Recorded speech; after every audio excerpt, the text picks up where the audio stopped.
Auspicia Biblioteca Nacional y Centro Cultural de España.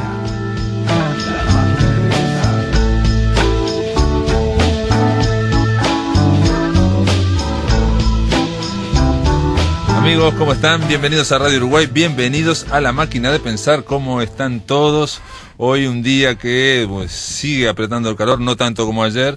Hoy no estamos en la Expo Rural del Prado, están los amigos, los colegas de Emisora del Sur. Nosotros nos toca mañana estar ahí entre los corderitos y las ovejitas de la Expo Rural del Prado. Ahora estamos en estudios acá en la Ciudad Vieja. Y de alguna forma, ustedes saben, esta semana dedicada a la minificción, a las nuevas tecnologías, y anunciamos que íbamos a hablar de poesía y también íbamos a hablar de cuentos. El lunes estuvimos con Elena Solís hablando de un libro de cuentos, Entre las mantas. Hoy vamos a recibir a un poeta que ganador de... Bueno, pero no sé, ahora vamos a hablar con él.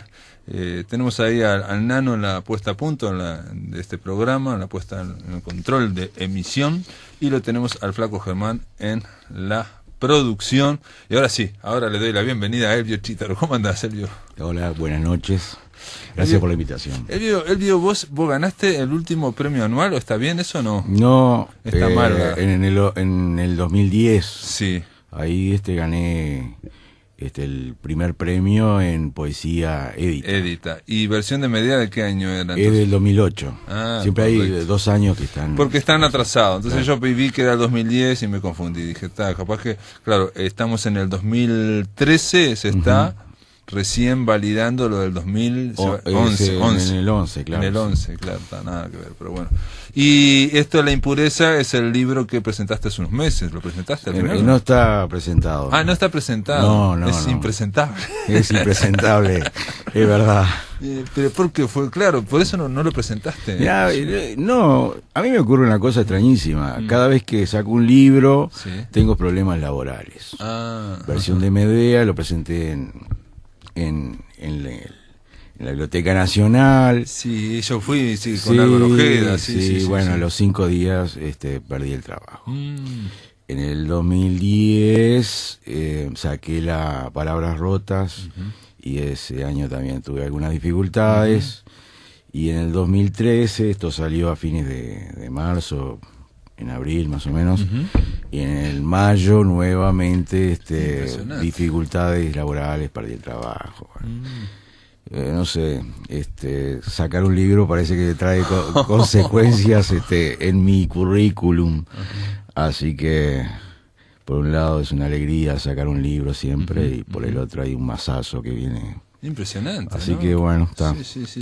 Bueno, esperemos que también junto con los libros vengan otro tipo de noticias, digo, ¿no? Porque uno está pensando siempre, bueno, en estos mazazos, pero quizás hay otras cosas que vienen que no uno le da tanta bolilla, pero bueno, ¿me explico? Pero vos sabés que en los libros, sobre todo a partir de La Impureza, y bueno, después de este libro tengo otros que ya están terminados, y se nota una cierta hostilidad, un cierto una cosa impura en mí, que aparece claramente unas ganas de ser hostil con la poesía.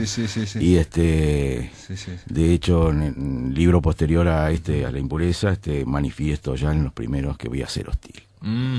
Aquí en La Impureza hay una especie como de declaración de principios, creo, ¿no? Que me hizo acordar mucho, porque justo estas cosas que tiene, digamos, la vida, no la lectura, ¿no? Cada lector lee cosas distintas y es un abanico diferente de lecturas, ¿no?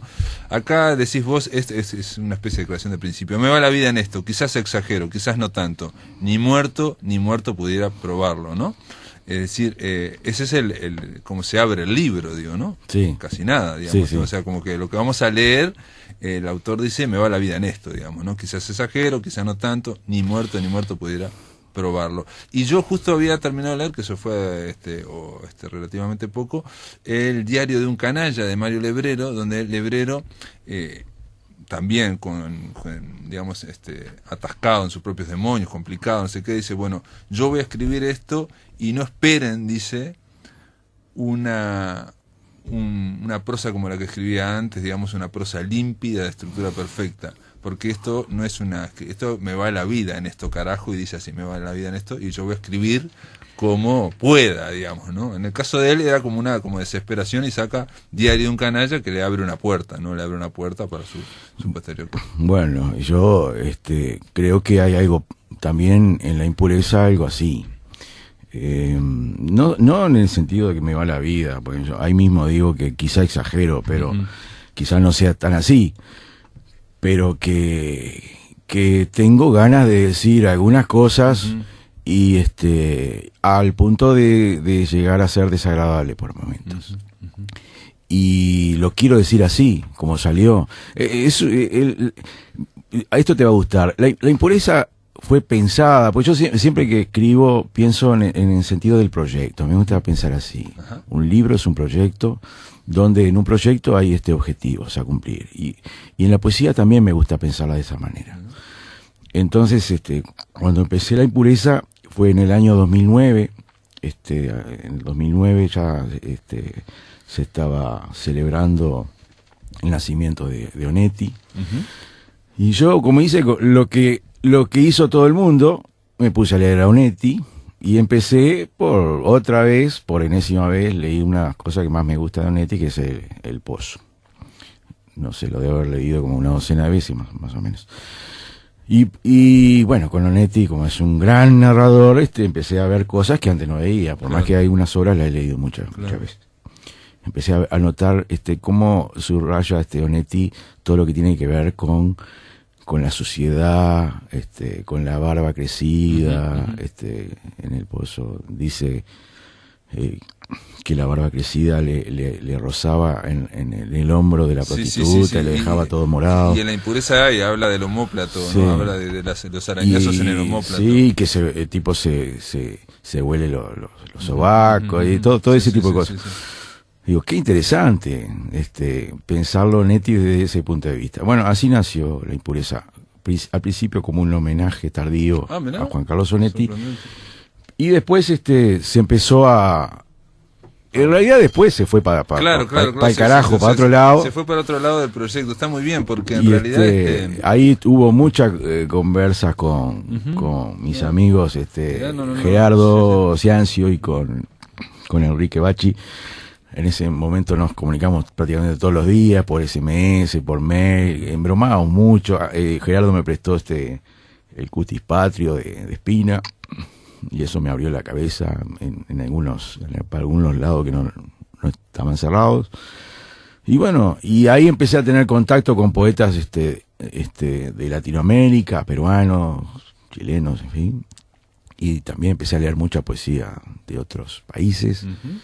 Y bueno, de todo ese mejunje salió la impureza. Se fue como abriendo. Entonces, digamos, teníamos un proyecto, pero digamos con la suficiente cintura como para dejarlo que en un momento se abriera y eso se desbordara hacia otro lado, digamos. Porque en realidad lo de Onetti, me fijé justo por estas cuestiones del omóplato rasguñado, dije, esto puede ser de Onetti, pero realmente no vi ninguna traza. Salió más para cualquier lado menos para Onetti. Yo digo, después hablamos de las trazas que uno puede haber visto y no eran de Onetti. Pero me sorprendés esto porque el tema de los poetas chilenos, poetas latinoamericanos, ahí puede haber también una cuestión media de ignorancia mía, ¿no? Porque yo lo estaba leyendo y pensaba que al hacer este poemario vos también pusiste una constelación de poetas, ¿no? O sea, digo, obviamente los más reconocibles, bueno, Gerardo Ciancio, Laura Alonso, Alfredo Fresi, hay un apartado dedicado a él al final, es decir, hay una constelación de poetas. Ahora obviamente se me escapa alguno, digamos, Eduardo Milán ya es una presencia en voz en anteriores poemarios, digamos, una presencia más fuerte, ¿no? Pero también pensé con todos estos nombres que otros que parecían que yo no sabía quién eran, digo, pueden ser conocidos de Elvio, pueden ser poetas latinoamericanos, no sé, te pregunto. Soy muy agradecido de mucha gente que ha sido muy generosa conmigo, y desde la querida Amanda pasando, bueno, por el mismo Enrique, o Gerardo, Laura, en fin, una cantidad de gente. Pero cuando decís Gabriel Ramos, Adelina Esos son, Serral, son no, amigos, son parte, son digamos, amigos. o gente, digamos, del entorno afectivo. Cecilia, obviamente, bueno, es tu señora, ¿no? Sí, Gabriel es un compañero y amigo entrañable del colegio. Ah, está. Y Adelina es una doctora que conocí en Mercedes, que bueno, falleció y la verdad que quería hacerle algo muy especial. Ah, mirá, está. Entonces, en ese apartado estarían, digamos, del círculo de los afectos. Después habría otro apartado donde hay poetas, ¿no? Que de alguna forma estás jugando con poetas o aludiendo a poetas que son conocidos, ¿no? Sí, digamos, ¿no? Sí, claro. Y pregunta, porque eso establece algún tipo de afinidad en cuanto a la poética, o simplemente ahí puede haber afinidades, digamos, de amistad, ¿no? No, yo qué sé, yo estoy permanentemente buscando para dónde agarrar en la poesía. Yo no me quedo en el mismo lugar jamás. Y no lo voy a hacer jamás. Digo, soy muy muy curioso, me gusta estudiar mucho antes de escribir, leo muchísimo, estudio, y bueno, me voy nutriendo de cantidad de cosas que luego utilizo. Tú utilizás como citas, pero digo, hay que aclarar que la poesía de Elvio no es exclusivamente, digamos, de erudición en ese aspecto, sino que las citas vienen de, yo qué sé, desde a Carlos Monzón, por ejemplo, ¿no? O sea, fue a aparecer como citas, digo, pongo ese ejemplo. Me encanta, lo de Monzón me gusta, sí, eso que dice que el rival es una persona que le quiere sacar el pan a mis hijos. Bueno, imagínate, ¿no? Eso está buenísimo. O de películas, hay uno que Nada es lo que parece, que es una película que yo no vi, pero también hay citas tuyas, digo, vos citás a capaz que estaban más en la versión de Medea también, ¿no? Giros del habla, ¿no? Del habla popular uruguaya. Sí, ¿no? Sí, bueno, utilizo cosas que son muy caras para mí, yo qué sé, la palabra ansia. Mi madre no decía tengo ansiedad o estoy ansiosa, ella dice tengo una ansia, y eso es muy de repente de la gente del interior. Y está ahí en uno de los poemas que justamente está nombrando a mi madre. Y después hay otras cosas, yo qué sé, está Ramona Galarza, una cantante que le llamaban la novia del Paraná. Peteco Carabajal también, ¿no? Peteco Carabajal, es otro extraordinario músico argentino. Hay una canción que canta Mercedes Sosa que me apasiona, que se llama La mano de mi madre, en fin, digo, tiene mucho que ver con todo eso. En cuanto a afinidades, en cuanto a presencia, lo único que yo, digamos, obviamente al estar tan cruzado de citas y de digamos, de alusiones, obviamente que yo por lo menos no leo buscando a ver de qué afinidad hay con tal, ¿no? Por lo menos no hago la lectura. Pero me llamó la atención el verbo durar, ¿no? O sea, el tema de durar cada tanto está como una especie de, ¿no? Sí, no lo noté. De leitmotiv, ¿no? Yo vi que en muchos lados hay durar, y digo, esto pero por Macedo. Yo pensé lo noté. Mirá vos. Digo, Macedo lo admiro totalmente, pero no fue pensado en... Impresionante. Bueno, vamos a ver que está en un, no sé, un 70% está como... Lo que intenta es enfrentar al lenguaje. Es muy duro el lenguaje, digo, sinceramente, a mí me cuesta muchísimo escribir un poema, no soy nada... No es rápida la cosa. Y es más, si sale media rápido el poema, lo suelo tirar porque me salió muy fácil. A mí me gusta sufrirla, ¿no? Como Carlos Monzón, ¿te gusta la pelea? Sí, me gusta. Un poema no lo sufro, no me gusta. Incluso para escribirlo y para leerlo. Por algo me gustan más los poetas que me pegan más, los que me provocan, ese tipo de poemas. Bueno, más facilongo no me gusta. Ahí está, digamos, Eduardo Milán, o está todo el neobarroco, el neobarroso, ¿no? Sí. El platense, ¿o no? Bueno, ahí un maestro que me ayudó mucho en todo eso, porque es Gerardo, justamente, claro. Que ser amigo de Gerarda es aprender muchísimo. Bueno, el hombre es una biblioteca, pero aparte también yo creo que hay una afinidad, ahí sí hay una especie de afinidad, digamos, él también, sin ser neobarroco, también está, digamos, en esa sintonía, digamos, una frecuencia, por decirlo. Sí, al escribir este libro estaba haciendo también, claro. Y Arquitrabe estaba también Claro. en esa época. Claro. Aquí hay un prólogo de este hombre que se llama Martín Palacio Gamboa, que no tengo el gusto de conocer, no lo conozco, y él señala precisamente, por ejemplo, el tema del empleo, el tema de la política, y bueno, quizás es de los poemas más fuertes o más duros en cuanto a cuando habla del ganapán y habla de, ¿no? Sí, pleno periodo de falta de trabajo, claro, y bueno, está. En este sistema donde están los que no tienen trabajo, digamos. Y sí, es toda una problemática fuerte, sobre todo cuando se tienen más de 50 años, como en mi caso, ya cuesta mucho más, para el trabajo significa, esto es muy duro, ¿no? Sí, es muy duro, es muy duro. Y bueno, uno se cuestiona muchísimas cosas, ¿no? Mira para atrás, dije, ¿por qué llegué a este lugar, no? Bueno, todo eso está ahí metido. Pero está metido, pero y aparece, digamos, hablo de esto porque quizás es lo más claro, digamos, o lo más accesible, me pareció para mí lo más contundente, pero igual aparece siempre. Me encanta que digas que es contundente, porque es una de las cosas que busco, que sea contundente. Sí. Eso sí, eso es fundamental. Bueno, sí, hace poco leía de un filósofo francés, Cioran, que él decía que los escritores, Cioran siempre trata de decir lo contrario de lo que uno piensa, no sé qué, entonces todos los escritores que quieren ser, digamos, accesibles, todos en el fondo, todos, y los gentiles, todos quieren golpear a lectores. Claro, hace poco utilicé una metáfora que se me ocurrió, que no es nada poética, la verdad, es bastante rara, no sé cómo nombrarle, pero de alguna forma nombra lo que busco hacer con la poesía. Yo nombré ¿viste cuando hacen las milanesas? Sí. Que las tiernizan, ¿viste cuando agarran esos martillos y le dan, hasta que queda la milanesa ya, bueno, está, bueno, eso es lo que yo hago a veces cuando escribo un poema. Le doy, hasta quedar bien. Y sobre todo para romper toda posibilidad de lugar común o algo que sea, digamos, haber sido visto o leído antes, en el sentido digamos, que es lo que lo hace más complejo, digamos, al poema. Me gusta más que digas que es complejo, no hermético. Sí. La verdad que me revienta cuando dicen que escribo con hermetismo. No es así. Complejo, sí, pero la poesía necesita su momento, si vas a leer rapidito un poema, no lo leas mejor.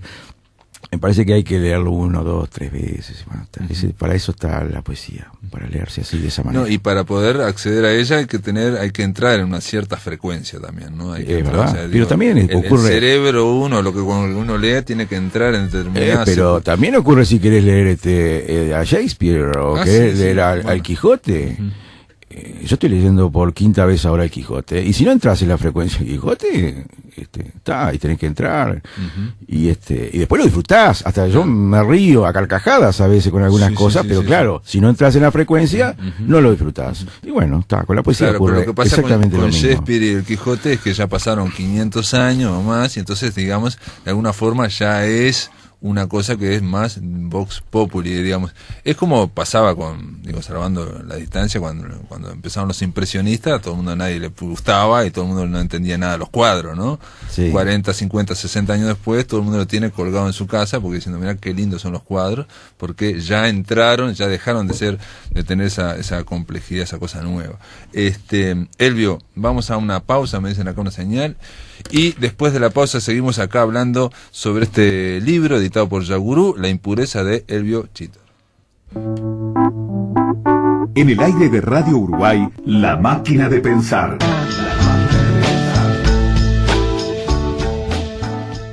Seguimos acá en La máquina de pensar, estamos conversando sobre este libro, La impureza de Elvio Chítaro, que tiene 2 epígrafes.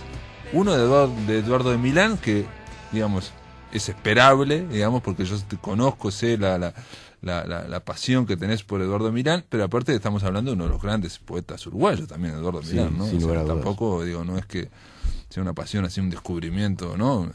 Eduardo Milán, que es alguien que tiene aparte una gran obra poética y aparte tiene una gran labor como crítico, ¿no? Sí. O sea, analista, es decir, esas 2 facetas que es difícil y de ser a la vez coherentes, ¿no? O sea, ¿no? Además siempre está sorprendiendo, ¿no?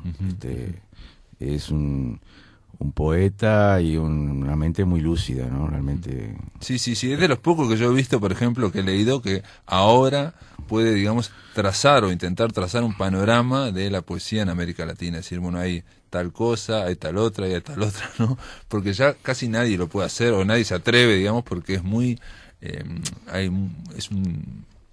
son realidades muy complejas de todos los países, digamos, tenemos montones de poetas, es muy difícil, me parece a mí. Y el epígrafe que vos incrustás al comienzo de La impureza, en este libro que ya se proclama, digamos, la impureza, dice: incrusto trozos de habla impura en el cristalizado flujo del poema, incrusto en el cristal de arena de viento, harina de otro costal. Y bueno, y si leen el libro se van a dar cuenta que estoy incrustando permanentemente, claro, cosas en el texto. Incrusto citas literales, digamos, de poetas y narradores y canciones y películas y bueno, tangos, Ramona Galarza. Sí, Ramona Galarza, en fin. Todo eso está, y todo eso tiene que ver con mi forma de ver, ¿no? No, y incrustás también giros, digo, del habla, o que tienen que ver con, digamos, con tu infancia, ¿no? Tu infancia. Sí, siempre está. Digamos, ¿no? Siempre está. Mi Durazno, yo nací en Durazno, en Durazno sí, y estuve 8 años y parece mentira, pero siempre hay algo, en algún lado siempre aparece. Sí. Y el otro epígrafe es de Alfredo Zitarrosa, de algo que yo no lo conocía. Dice, de Guitarra Negra. Guitarra Negra, claro, sí. Me hacen sufrir las alas que me puse para volar, más grito y se alzan, gimo y me acompañan, río y baten de a dos, como que están amándose y se odian. Es brillante. Es brillante. Si mirá, de Guitarra Negra no lo tenía, pero la verdad que está espectacular. Y obviamente tiene que ver con esa dialéctica, ¿no? Digamos, de las dos alas y que se están amando y odiándose, ese batir de alas, esa cuestión que estás basculando también en la impureza, ¿no? O sea, sí, viste que también, digo, hoy que hablaba de la carne y la milanesa y todo eso, viste que te acordás que en Guitarra Negra aparece el marronazo, el marrón y el marronero, viste, unas imágenes bestiales, y bueno, eso es brillante realmente, ¿no? Yo ni lo pensé en ese sentido, pero ahora que me puse a hilar me acordé de eso y tiene mucho que ver. Claro, la contundencia. Pero también aquí hay, por ejemplo, en el sector dedicado a Alfredo Fresi, al final, que son como, creo que son 3 poemas, ¿no? Hay ángeles también, ¿no? Sí. Aparecen ángeles, aparece el batir de alas, aparecen ángeles. Aparece Israel, Gabriel, Rafael, Miguel. Es verdad. Alfredo es un ser entrañable, un gran amigo, un hermano. Que espero esté escuchando, él me dijo que iba a escuchar todo esto. Bueno, le mando un gran abrazo y se merecía.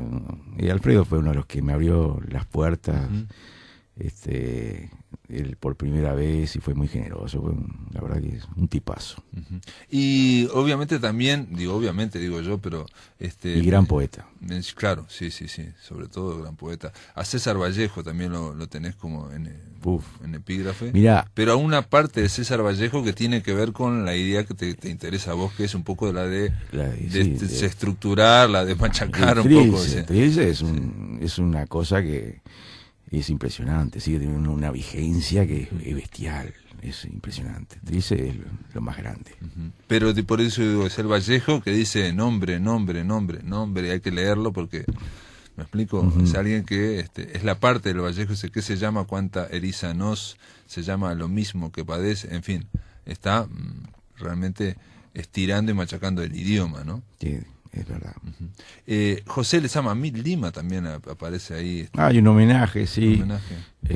Lo leí mucho en los últimos años y bueno, descubrí cosas que no había descubierto antes. Realmente digo, cada tanto vuelvo a ese tipo de poetas que me hacen aprender pila de cosas. Una pregunta que capaz que es bastante tonta.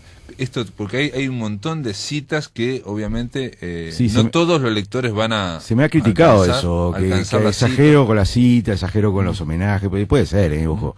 No, pero hay también una cuestión de jugar. Por ejemplo, acá, no sé, digo, cuando hablas de el eco Doppler, y después que es una palabra que es, digo, Sí. es una cuestión tecnológica, después habla del Doppelganger, que es el doble, que es una Sí. palabra alemán, y bueno, a mí, digo, me llevó de nuevo el Doppler, digamos, el tema de jugar con las citas de distintos lados, harinas de otros costales, ahí sí que son de costales muy distintos. Sí, sí, sí, es parte yo pienso que enriquece el poema, ¿no? Ujú.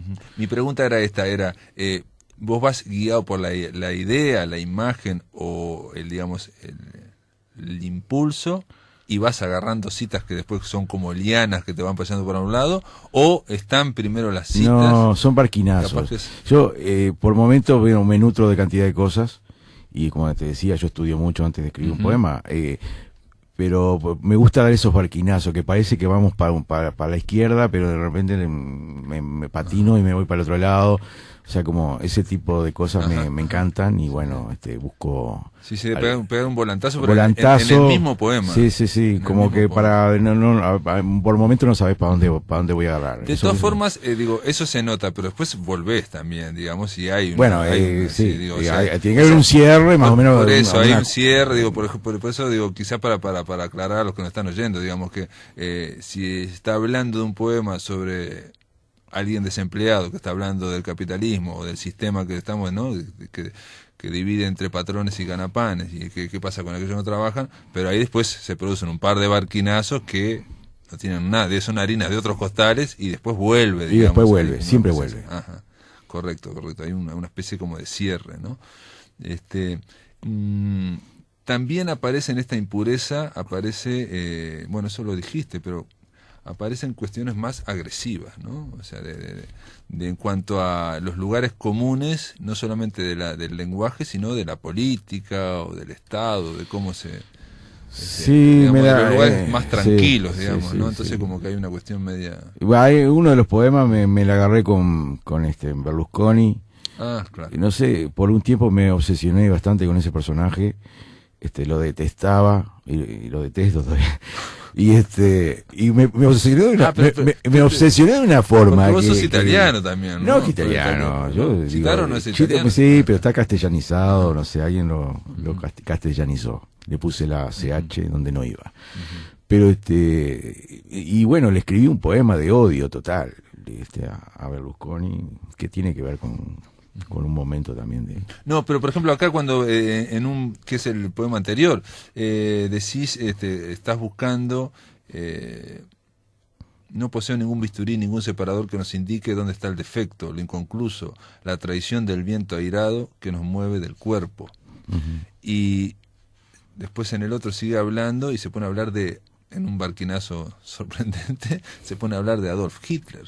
Sí, sí, sí. ¿No? Más que Adolf Hitler, de los hijos de Goering, que fueron envenenados en el búnker. por su madre y su padre. Los 7 hijos. Y bueno, hay que ver las fotos para ver cómo los enterraron. 5, creo que eran 5. Y no sé, sinceramente no sé qué estaba pensando en ese momento, porque quise escribir de eso, ¿no? Sí, pero el Porque tema además es que mezclé cosas de García Lorca ahí en ese poema. No sé qué estaba pasando por mi cabeza en ese momento, pero está. Pero ahí hay un cierre, digo, capaz que lo podemos leer también, lo puedes leer, pero hay un cierre donde decís que, bueno, más allá de la monstruosidad de Hitler y toda esa historia, todos salieron por el mismo agujero, todos saldremos por lo mismo. Y sí, eso es verdad. Entonces Puede ahí, ser un monstruo. ahí incluso decís que son ¿qué es? hermanos que agravian nuestro origen. Sí, sí, sí. O sea, Hitler puede ser un hermano nuestro que agravia nuestro origen. Es verdad. ¿No?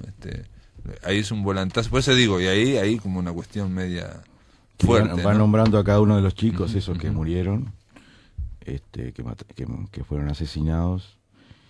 Y bueno, sí, todos nacieron por el mismo agujero. Sí, pero el propio Adolf Hitler también, ¿no? También, O sea, sí, sí. ¿no? Entonces somos, de alguna forma, somos todos humanos, digamos. Es todos- verdad. Sí, obviamente no intento justificar a Hitler, ni mucho menos, ¿no? Ni hablar. Pero por momentos, más adelante hay también se nombra a la guerra de los Balcanes Ajá. y bueno, eso también fue terrible y bueno, tenía también ganas de... Es un poema ya bastante viejo, digamos, debe tener 20 años. Y bueno, me pareció que está bien puesto en el libro, en la impureza. Hay otro que es en el 56, página 56, creo que empieza ahí el poema, Amoratar el vacío. Bueno, eso es Milán, ¿no? Hay un... Ahí, por el vacío de acá, el nombre de carne. Sí, pero tiene que ver con el libro vacío, nombre de una carne. Ese poema seguramente fue escrito por esa época. ¿Te animás a leerlo o no, Chitaro? Bueno, ¿No te gusta? No pasa nada. Después Después del triunfo de ayer, mi voz realmente... bueno. No está muy bien, que digamos, pero bueno, sabrán perdonar los oyentes. Bueno, a ver, dale con ese por lo menos. Amoratar el vacío hasta ennegrecer el signo y convertirlo en borbotón de negra leche. Alude al agnomen del hacedor, a la catarata dentro del hueso, al vaciamiento del poema que no es. Obsesión del poema que no es. No puede ser poema porque es camuflaje de nieve. Realmente es tierra dormida, desintegración de la mano constante, crustáceo u costra de la naturaleza. Obsesión del poema que no pudo ser poema porque era un oasis en medio del desierto. Lugar fuera de sí, mero lugar de la conciencia, mero lugar de doble puerta para cifrar al pie de la letra. No es, no fue, no pudo ser. Era zarpazo la idea en el cosmos, todo poder del futuro, fuego cuervo. Muy bien, Elvio, no te vamos a pedir más porque ya veo que estás, vamos a pedirte igual que grabamos a grabar y lo pasamos en otro momento. Vamos a grabar para nuestro ciclo, lo que pasa por la voz. No sé, tenía otras cosas para preguntarte, pero fuimos fuimos a los barquinazos, pero usted sepa comprender que es un homenaje a la impureza. Sí, ni hablar, fueron una entrevista impura. Claro, sí, no, pero después a los barquinazos también, ¿no? No sé, quedaste contento con el libro, obviamente, ya tenés otra visión. Bueno, viste que esto del tema de verse a uno mismo, ¿vos sos de releerte o no? Pregunta. Última pregunta. No. No sos de releerte. No, pero te quiero decir que el trabajo de Maca es extraordinario, ¿no? Sí. Como siempre, está el sello de él. Y interpretó el concepto del libro. Sí. No siempre, se puede decir de todos los libros, ¿no? Pero en claramente interpretó el concepto. Que es lo bueno de Maca, que se pone la camiseta y el trabajo se nota en el libro, ¿no? Bueno, él lo ha dicho otras veces que le gusta publicar los libros que le generen ideas de diseño gráfico. En este caso, la impureza, es una solución muy sencilla, pero había que hacerla, ¿no? Digamos, de una cuestión impura, pero a la vez está la palabra pureza ahí también, ¿no? Exactamente. Elvio, gracias por estar acá en La Máquina de Pensar. Muchas gracias. Saludos a todos. En el aire de Radio Uruguay, La Máquina de Pensar.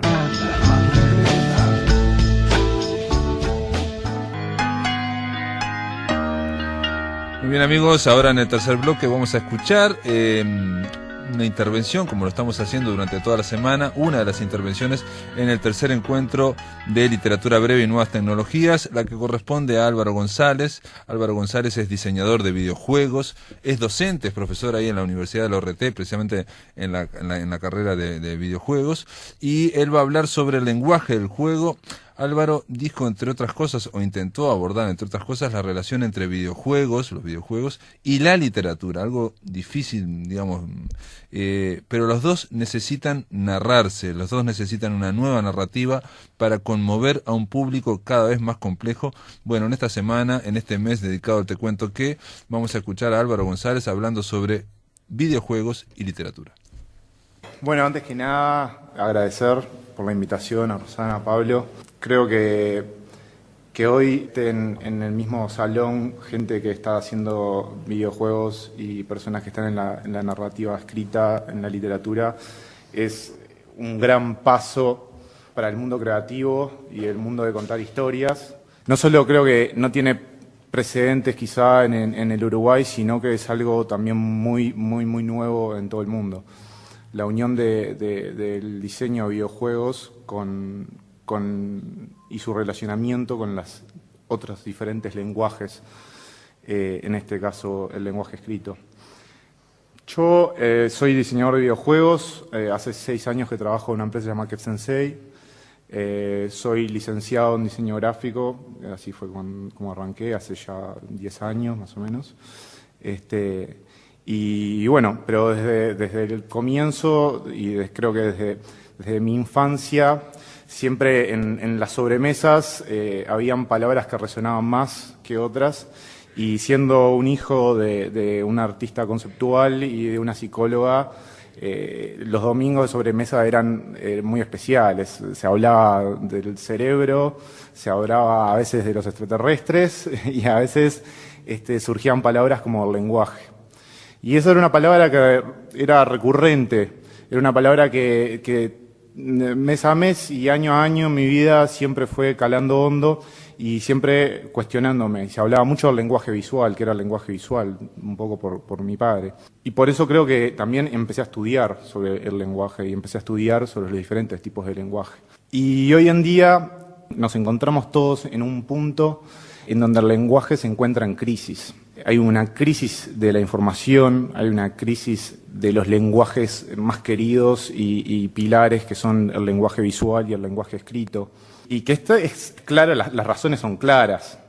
Por un lado, nosotros sabemos, y hoy se habla mucho sobre el tema de la educación, y se habla mucho sobre cómo lo que es el lenguaje escrito y enseñar el lenguaje escrito y cómo los chicos aprenden el lenguaje escrito no está dando resultados. Y hoy por hoy, en las universidades, podemos ver como faltas ortográficas, gramaticales, malas redacciones. Básicamente, que lo que más me interesa a mí es un mal uso del lenguaje escrito. Y creo que eso hoy en día está haciendo de que el lenguaje escrito esté trastabillando y forme parte de esta crisis. Por otro lado, el lenguaje visual tiene un problema un poco más complejo. El lenguaje visual es un lenguaje que desde el día 1 en el que apareció la educación, y lo ubico en nuestro país, que es lo que nos interesa, desde el día 1 que apareció la educación se le fue totalmente eliminado del programa, eliminado de la enseñanza. Porque en aquel momento, hace 100 años, el lenguaje visual no era tan necesario. La información a la gente le llegaba por un lenguaje escrito. El lenguaje escrito, por ejemplo, lo podemos, si recordamos, por ejemplo, revistas viejas del Corte Inglés, podíamos ver como hojas y hojas escritas con apenas dibujos que apoyaban toda esa información que llevaba atrás del lenguaje escrito. Entonces, lamentablemente, nosotros hoy vemos como el lenguaje visual, esa carencia que las personas tienen, que la vienen trayendo desde su niñez, desde que les quitaron la hoja de papel y el lápiz para dibujar, desde el momento en que las personas no pudieron seguir profundizando en el uso del lenguaje visual, se convirtieron en analfabetos. Y eso es lo que somos todos nosotros en el lenguaje visual.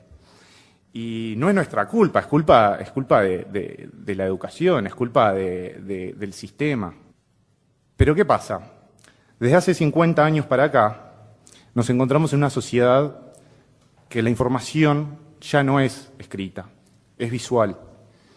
La información llega de forma visual y lo escrito siempre es un apoyo. Y eso es bastante grave, siendo nosotros personas que no tenemos la capacidad para leer ese lenguaje visual. Y a veces puede sonar fuerte, porque a veces uno dice, nosotros podemos ver, nosotros podemos observar, yo puedo decir que me gusta o que no me gusta. Pero como en la literatura, hoy, gracias a nuestra enseñanza en primaria y secundaria, nosotros podemos leer un cuento y decir, este cuento está mal escrito, no se entiende, empieza por partes que no tienen sentido, porque nosotros tenemos un conocimiento de ese lenguaje. En el lenguaje visual pasa lo mismo. Cuando uno conoce el lenguaje visual, uno puede decir, esta pintura está mal, esta pintura está bien. Aparte del me gusta, no me gusta, el lenguaje tiene un sistema y tiene una manera de una gramática. Entonces, hoy salta a la vista esta crisis. ¿Por qué razón? Porque el lenguaje visual que hasta ahora, hasta los últimos 50 años, venía estando controlado de alguna manera. ¿Controlado por qué? Porque la información visual que a nosotros nos llegaba de la televisión, nos llegaba de las revistas, y no teníamos la posibilidad de nosotros transmitir esa información visual. No teníamos esa posibilidad. Cuando aparece la Internet y cuando aparece la masividad, se empezó a ver cómo esa carencia empezó a quedar reflejada en los entornos. Cuando aparecieron las computadoras y permitieron a las personas crear sus primeros PowerPoints, sus primeras presentaciones, cuando empezamos a ver en 18 las primeras marquesinas diseñadas por los locales, ahí empezamos a ver la carencia que había. Pero no por una cuestión estética, por una cuestión de comunicación. Una carencia en la comunicación, que eso es lo grave, más allá de lo estético. Entonces, con la era de la masa, de lo que es, en este caso, las redes sociales, esta carencia se multiplicó, se intensificó y quedó evidente hacia todos. Y eso es en lo que nos encontramos hoy, en una gran crisis informática, en donde nos damos cuenta de que somos carentes de un conocimiento en un lenguaje en el cual se rige el mundo. Y eso es algo extremadamente grave. No solo porque las personas que sí lo manejan pueden tomar provecho, sino que perdemos la capacidad de la crítica, perdemos la capacidad de la decisión frente a lo que no entendemos. Ese es el primer mensaje y creo que es extremadamente interesante para pensarlo. Y creo que es fundamental que sea parte de la educación. Pero atrás de todo eso, y muy silencioso, apareció un lenguaje que no es nuevo, tiene 5.000 años de antigüedad, que es el lenguaje del juego. El lenguaje del juego acompañó silenciosamente todo este proceso de crisis en el que se fue generando esta crisis y se fue quedando cada vez más evidente. Y el juego entendió de que si ese lenguaje quería ser consumido, si el lenguaje ese quería que lo consuman, tenía que autoenseñarse. Y creo que el juego es el único lenguaje que se enseña a sí mismo, que a la persona que lo va a consumir le enseña cómo consumirlo. Ustedes imagínense que les reciben un libro que está en japonés. Imagínense que miran la primera hoja y hay determinados tips que le permiten leer esa primera hoja y entenderla. Ya la segunda tienen un poco más de dificultad, pero hay otros determinados tips, siempre en japonés, que le permiten leer esa segunda hoja y entenderla. Y así llegan a la hoja número 10 y para ese entonces pueden leer todo el libro en japonés. Eso es lo que diseñó el juego. Y el juego hoy ya no se está tratando de alejarse de la utilización de lenguajes como son el lenguaje escrito, como eran aquellos manuales de los juegos de caja, que eran hojas y hojas para entender cómo era aquel juego de caja, y se está alejando también de las referencias visuales y se da cuenta de que no puede valerse de ese tipo de cosas porque esas cosas están en crisis, porque la gente no lee ya los manuales, porque la gente ya no le presta atención a las imágenes explicativas. Las personas quieren ir al lenguaje de lleno. Y hoy el juego hoy el juego investiga muchísimo y trata de resolver dentro del propio lenguaje cómo hacer para que personas que están ajenas a ese lenguaje puedan introducirse, entenderlo, disfrutarlo, entretenerse, puede ser divertirse o no, divertirse, llorar, cualquier comunicación que quiera hacer el lenguaje del juego, cómo hacer para que eso suceda. Y creo que eso es algo muy interesante para tener en cuenta cuando nosotros pensamos en narrativa. Nosotros cuando pensamos en narrativa lo que más queremos es que alguien nos escuche, alguien reciba ese mensaje. Y hoy en día, como hoy decías, los lenguajes con los que contábamos más fuertes, el visual y el escrito, están en crisis. Entonces creo que es el momento de empezar a tratar de pensar en nuevas formas narrativas, en cómo poder contar lo mismo de otra manera, cómo poder contar lo mismo y llegar al mismo público. El juego también se valió de otra gran cosa, que fue la Internet y la masificación. Así como la crisis también se propagó a través de las redes. Las personas tienen acceso a los juegos hoy en día desde las más variadas edades y cualquier nivel social.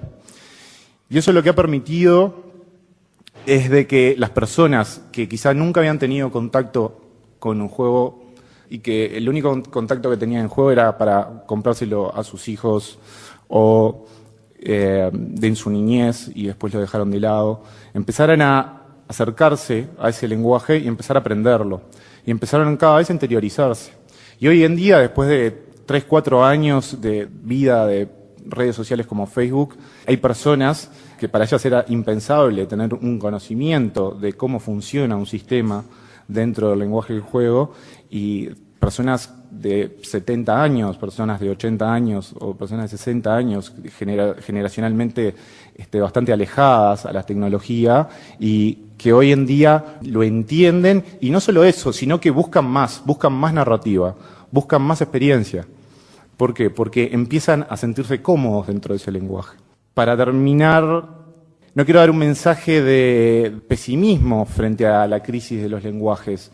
Creo que no estamos en una etapa de cambio, creo que la palabra cambio es una palabra que muchas veces ayuda a tapar un poco la realidad. Creo que no hay un cambio, creo que simplemente lo que está pasando es que es un tirón de orejas que nos está dando la propia historia. Creo que tenemos que, simplemente esta crisis se soluciona con la educación, se soluciona con mejorar la educación y se soluciona con darle herramientas a las personas para que puedan ser críticas.